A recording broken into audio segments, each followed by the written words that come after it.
Welcome back to the channel. Welcome to a special flu game edition of the Freshman 15 College Football Podcast. Back with Tyler Moore talking college football in what I hope to be 15 minutes because, not feeling the best tonight. But definitely talking about college football. Some surprises last week and some not so much.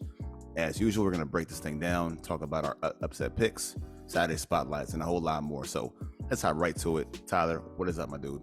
First off, I'm going to apologize to the viewers for my voice. Like you said, this is like a flu game, and mine's more sinus, but you can tell my voice is a little bit different today, but I'm gonna power through this thing. We got this, man. We'll keep it nice, crisp, and brief, so not mess around too much. So last week, man, we had a big day on our Saturday spotlights. You got the lead for the big one of the week, so I'll let you talk about your game last week, which was Texas and Alabama. Yeah, so it was one, it definitely didn't disappoint. Texas actually comes out on top 34-24, and it's probably something that a lot of people didn't expect, but maybe they did with the way the outcome changed last year when Quinn Ewers got hurt. As you watch this game, you can see from the very start where Alabama's struggling with their QB issues because Milroe, he's doing all different kinds of things, but you hear even like Jeremy Fowler and Herbstreit say it like during the game that he's a better passer than he's a thrower. He's got good command of the offense, but sometimes he doesn't understand things. So, like as this game goes on, Texas is adjusting the style of play. When you see these clips, or if you watch it at all, you'll see that Texas, what they're actually making him do is they're playing cover 2 a lot, and their 2 safeties are pushing out towards the outside because the only thing that he does really well is throw a deep ball. So they're trying to take away his first read, force everything into the middle, so he's not very good at like short and intermediate throws. He throws it high across the middle. It leads to a lot of tip balls and stuff like that. But what that actually does is, it eliminates like that one threat that he has. Then when his first read is gone, he's more likely to run. So you see that throughout the game over and over and over and over again. So first time you actually see it is Barron. He gets an interception. Barron, he's a corner from Texas. He gets an interception. Running back runs this lazy out route, and he basically baits him, drops into cover. He looks like he's in cover 6 down in the flat, and he cuts inside and takes the pick. So then after that, Worthy driving down the field. Worthy once again, big time game, brick hands. He hit a beautiful ball from Ewers out into the flat, right across the goal line, and he drops it. So then early in the second quarter, Ewers comes back. He's looking. He hits Worthy with a 44-yard pass right in the bucket. And how that actually happens is in the first quarter, a lot of Texas is doing is they're throwing a lot of short, intermediate passes. And then as that game goes on, those safeties from Alabama, they're biting up. So when Ewers reads that safety, boom, right over the top. And you see it multiple times in the game, and they scored on 2 of them like that. What a lot of people don't expect is like Texas was bigger, faster, stronger, deeper at the defensive line, and they actually pushed Alabama around quite a bit. Their true freshman Hill, big time plays in this game. I think he got 2 sacks, and he just absolutely abused that left tackle. Late in the game, Jermaine Burton, he gets behind the safety. It kind of makes it more of a game. So he scores big for Alabama, and then Ewers and company they respond with a big big pitch and catch to Sanders, and then he scores with a 5-yard dart to Mitchell over the middle. And then finally they come back. Ewers throws 139-yard bomb down to Mitchell. Same thing, he gets that safety to bite on that short intermediate route that's coming across, and that's the dagger. Twist it, and that's the ball game. Texas jumps to number 4 in the AP poll. Alabama drops to 10, and so here we go. Texas is back. So yeah, man, and so I got some thoughts on that game in a little bit too. But I want to hop over to my Saturday spotlight, which was Tulane and Ole Miss, and the game was actually pretty good up until like the late fourth quarter. First off, you had Tulane jumping out to a 10-point lead, and you get that feeling with Ole Miss like they're gonna be in for it on the road. But like last week, the playmakers for Tulane, Jaquan Jackson, Lawrence Keys, they make a lot of big plays early to get the offense jump started. Also, the running back Mekhi Hughes, very efficient on the ground. The problem, though, was the passing game was not efficient. And aside from those big plays, the Keys and Lawrence early, the quarterback, Horton, had a rough day. The sophomore starting for Mike Pratt, which was kind of like at the last minute, too, felt like. he just could not really get going, and he had a bad day for a good defense with Tulane, who played fairly well against Ole Miss. He went for 17 for 37, much different from Pratt last week. It was very efficient, precise, pinpoint. Just not the case for Horton, for the sophomore. And you saw them kind of go into a drought against the Ole Miss defense. So once they got going, it kind of snowballed a little bit. And for Ole Miss and Jackson Dart, who was aptly named, he hit a lot of tight window throws early in the game. I mean, there was one throw to Harris. Three guys in the area just got it right in there with, a perfect strike in that side. And then they made a lot of plays. He himself with his legs, extend drives, extend plays, keeping his eyes downfield. I think he made a big step forward in that game. And again, he wasn't all that efficient, but he did what had to be done to win the game. And I think that's most important. Also, side props to Lane Kiffin as well for coaching the game so aggressively in the closing minutes. You have a shot to say, okay, we'll punt the ball, give him the ball back. He says, no, we're not doing that. Takes the 56-yard try, nails it, is vindicated with a big road win against Tulane. So major props to you, Lane Kiffin, for that win. So excellent job, man. And now to our upset picks. So let me go ahead and take the lead on this one. So I had Miami over Texas. So shout out to us once again, nailing our upset picks. We do it again. 2 for 2. So this one, I think for me was like one of the most like high flying games of the week, Miami and A&M. And it was fireworks down in South Beach from start to finish. So, we said that, at least I said in the lead up to the game, that it put a lot of pressure on Wigman, which they did. He took a lot of big hits. And even though they lost, I think he was very tough in that loss. He took one big hit in the red zone on fourth down, clutch down, fourth down, takes the hit, sees the free rusher, gets nailed, and makes a strike. But for Miami, it was just play after big play after big play. If they had to pick a turning point, it was a kickoff return by Rashard Smith. Down by one score or down by 1 point, he gets the kickoff return. And after that, for Miami, it was basically a track meet of catch me if you can. Okay. We had more than what you had. I just saw it, because I thought this game would be more so of they're going to run the ball, kind of play ball control. Forget all that. They let Van Dyke cut it loose, and he did that. His playmakers, they made him look great out there. Just peep the numbers. 375, 5 TDs, no picks. He cooked, but the receivers were the sous chefs out there. They were mixing it up. Restrepo, big catch on the sideline. Jacoby George with a late dagger. For A&M, just too many mistakes, too many big plays allowed by their defense, and when they needed it the most, couldn't do it. So, fireworks in my upset pick, but kind of looks bad for A&M, man. And yeah. What do you got on your side? So mine was Iowa versus Iowa State. I had Iowa State beating Iowa, but it was close, but didn't come out the way we wanted to. Last year, Iowa State won 10-7. This year, Iowa wins 20-13. Very defensive game, just like you would expect from an Iowa State team. Iowa blocks a kick, so their special team comes up big for them. McNamara and the Hawkeyes, he comes in from Michigan. You think they might play a little bit different offense. Nope.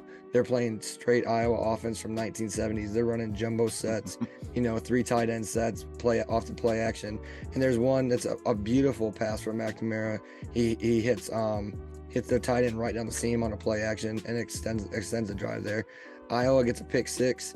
And then Jaden Higgins, he gets a one-handed touchdown for Iowa State to kind of bring it a little bit closer. And then under 2 minutes to go in the game, it's both teams have the ball. They both stop each other on downs, just like you would expect from that. And just one side note is Cade McNamara.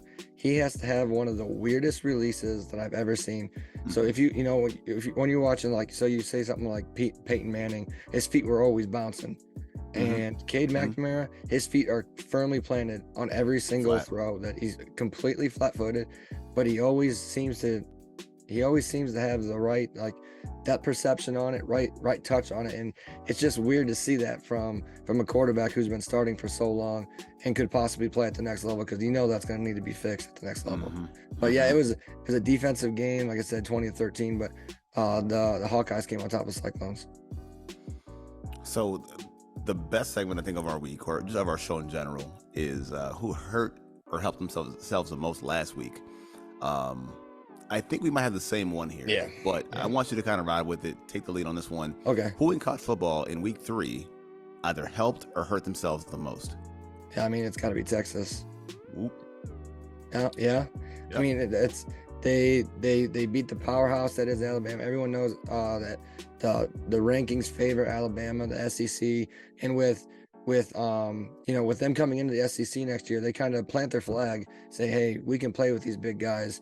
The Alabama team, they were kind of undisciplined because late in the game they have a chance to stop. It's a 4th down. They have a chance to get the ball back one more time. They have no timeouts left. Just over 2 minutes to go. It's like a fourth and 4, something like that.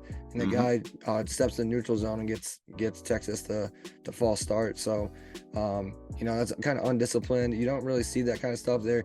Their cornerback Amos, Alabama's cornerback Amos, he was getting absolutely exposed by the triple threat that you would say was it Wellington, Worthy, and a Mitchell. I can't pronounce his first name. Mitchell. Yeah. Those three. That's got to be like one of the top wide receiving cores in college football. I know we didn't cover that earlier in the off season, but that's a hell of a wide receiver core. And Sanders, their big tight end, he's a playmaker as well. So those guys keep molding into form. Steve Sarkisian, he keeps building himself up. They could potentially find themselves in the college football playoffs. So, it's funny. I thought about that too. And I'm going to kind of ride your same points here. Because when I thought about this segment, I was trying to be, I don't want to say try to be edgy, but trying to think outside the box. Yeah. And sometimes we've all been in school before. Sometimes the right answer is the most obvious answer for this question. And it has to be Texas. And you look at them and Steve Sarkisian and the program. First, to get retribution on a game that they, the fans in Texas, shout out to you, Pat, by the way. The fans thought that they earned that game last year. They thought that game was stolen from them. So to get that retribution and beat Alabama in a convincing fashion, in my opinion, at least. And it does so much for the program and for them. And plus the schedule really favors them for quite a while. If you look at it, Wyoming, Baylor, Kansas, which I think will be harder than people think. Yeah. Then the Red River Showdown on October 7th. Then again, you have a lot of winnable games. And then finally, you're going to kind of wrap against Kansas State and TCU. So I think for them, it's a big time win because you knock down the bully. Like you beat the bully up in front of everybody. Now it's kind of a clear path, like you said, to the CFP. So that's an option as well. And they're sitting pretty good, I think. And for them, just take it one game at a time. Don't get too big on yourself. Yep. Just kind of stay the course. And I think, like you said, they got a great shot at the CFP. And our man, Pat, shout out to you, Pat. You won't say it, but I think Texas might be back. Yeah. All right, so turn the page to this week. So we have now the Saturday Spotlight. I think I'm going to go first in this one, man. Okay. And for me, my Saturday Spotlight is going to be Houston at home against TCU. And I think even for TCU, I think they're a pretty good team. I think we have to kind of remember they're still in transition from the losses to the NFL draft, seniors leaving. They're still kind of a work in progress. But all that considered, I think, despite them kind of taking the loss to Colorado, they got their feet back under control with that game against Nicholls State, like their tune-up game. So they're going to be a better team, I believe. With that said, I think Houston comes into the game feeling pretty good about themselves. They lost a shootout, which was, I think, the best game of the career, the long career of JT Daniels. But I think they're going to bounce back based on who their quarterback is. We talked about him before, but Donovan Smith is a very resilient type of quarterback. He's been through a lot over the last year, losing the job at Texas Tech, which I believe he truly deserved to be the starter over there. But he has a flair for the dramatic. Think back to last year. Overtime win against Texas. Overtime win against his current team, Houston. It's not always pretty with Donovan Smith, but he's a gamer, and he'll make for a very interesting game or a good showdown in the Saturday Spotlight. Yeah, so my Saturday Spotlight is one that we kind of touched on last year that no one really hit off on, but I know we hit it, and it's Syracuse versus Purdue.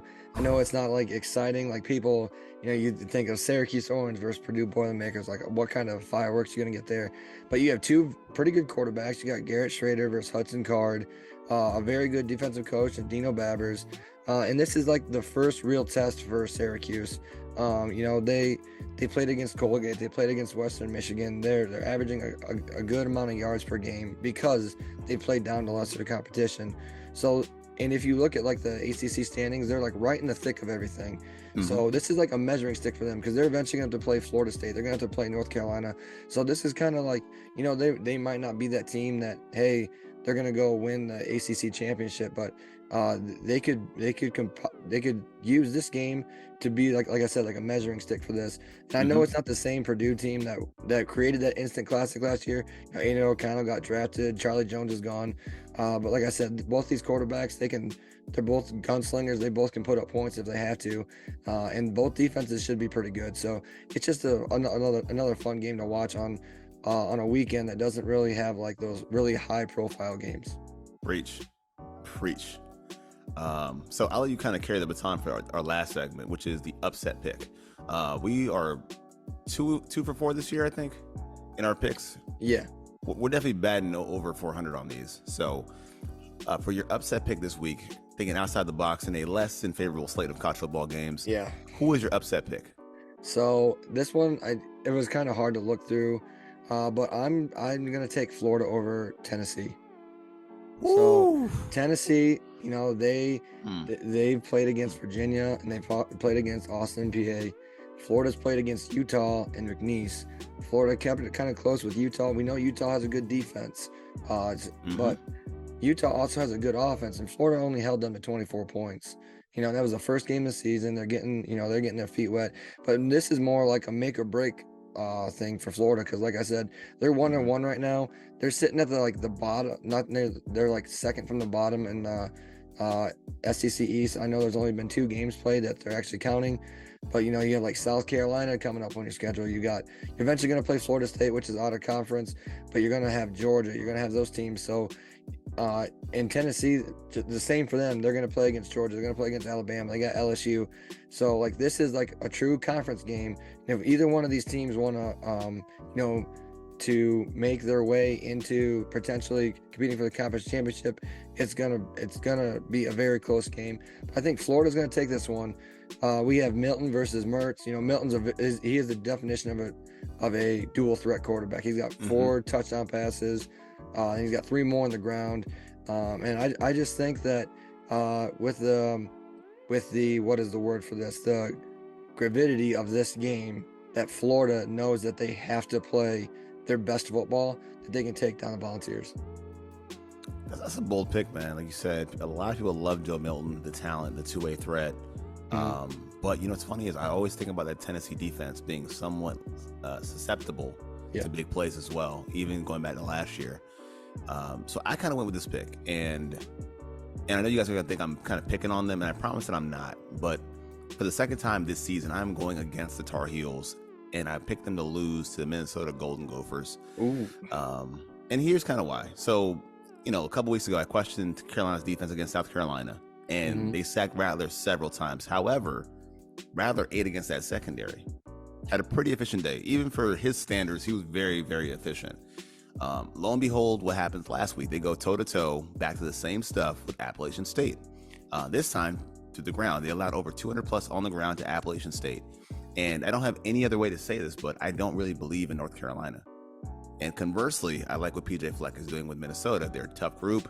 They fight, they claw, they have a 2-back attack with Darius Taylor and Sean Tyler, both of whom are averaging over 5 yards a carry this season. So you want to neutralize the Carolina pass rush and the blitz packages, you run the football. And I think that's their MO. Pound the rock, be aggressive, be in their face, and challenge Drake May. I think that's going to be the key. If you can keep Drake May, who, by the way, has not had those Heisman games in the last 2 weeks, you kind of want to see this and see, hey, look, can we just beat them up? Because like you mentioned, the measuring stick, I think that's also for Minnesota. They are first on their side of the Big Ten as of right now. They're going to play the big games. They have the challenges ahead of them.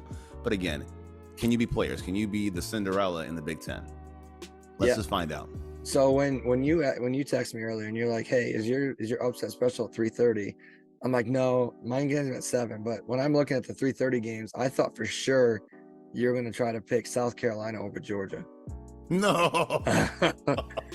Hey man, I like hey, I know Spencer Rattler's playing the best ball of his life. Like this is like, you know, the Spencer Rattler that people wanted to see coming out of high school. Like this is his potential.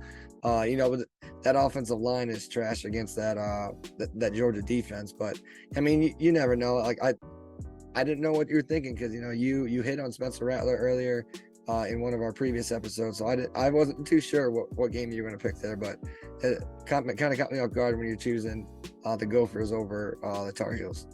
I like it, man. I like so that game by itself with Georgia and South Carolina, that's like a hot knife through butter. I'm not going to go pick that game, but I do think props to Rattler for playing great balls of late. I just think with what's going on with Drake May not really like flashing and stunting the way we expected him to, I think you got a shot. And like I said, I really like the Gophers program, what they're showing right now. And I think if you can kind of catch them off guard, beat them up a little bit, and kind of muddy the game somewhat like Appalachian State did, just enough to kind of win it late, I kind of feel that that's the upset special. Yep, that's what happens when you lose your longtime offensive coordinator. Shit happens. Yep. But besides that, guys, any last thoughts, man? No, today, Ryan Day did officially name Kyle McCord the starting quarterback for Ohio State for the entire season. They're done with that, that whole dual threat quarterback thing for the first 2 weeks. They should have put up 50 points if they would have kept him in. They had one touchdown get called back because they said that one of the running backs was holding, the fullback was holding on the play, and then the Big Ten referees came out and said it wasn't holding, so it's kind of as a touchdown. But yeah, so they should have put up 50 points against Youngstown State, but we're about to see them go into full effect when they play Notre Dame in 2 weeks. Man, we got a lot of big games coming up. Also looking ahead at the schedule, just kind of want to add this at the end of the show too, for the Heisman watch. Right now, our top 3 Heisman guys are, if we agree on the consensus pick, it's going to be, of course, Caleb at number 1. You got Mike at number 2. Who's your number 3 guy? I mean, everyone's talking about Shedeur Sanders, so it's probably him. I think so too. I don't want to cap too hard on that one, but I think that's the way it's been. And I think the reason for it is because the guys we expected are kind of, not that they're playing themselves out of it, they're just not playing enough into it. Yeah. So that would be guys like, for example, Drake May, Sam Hartman as an example. Bo Nix, Bo Nix, Jaden Daniels. Those games last week, and we could have had a whole segment on hurting themselves the most, but I will say, if, as a bonus of hurting themselves the most in that conversation, is those second-tier quarterbacks fighting for the Heisman and letting this be an actual conversation for Shedeur Sanders. And I think that's going to be key. In the next couple weeks, we're going to find out, man. Yep. And we see Oregon at USC, and we see Colorado tangling with USC. Yep, it's going to be fun. Electric, baby. You know it, man. But other than that, guys, thanks for watching. Once again, it's been the Freshman 15 College Football Podcast. Hit that like, hit that sub button, and send some Robitussin for both of us. We are struggling tonight. But other than that, peace out. Peace.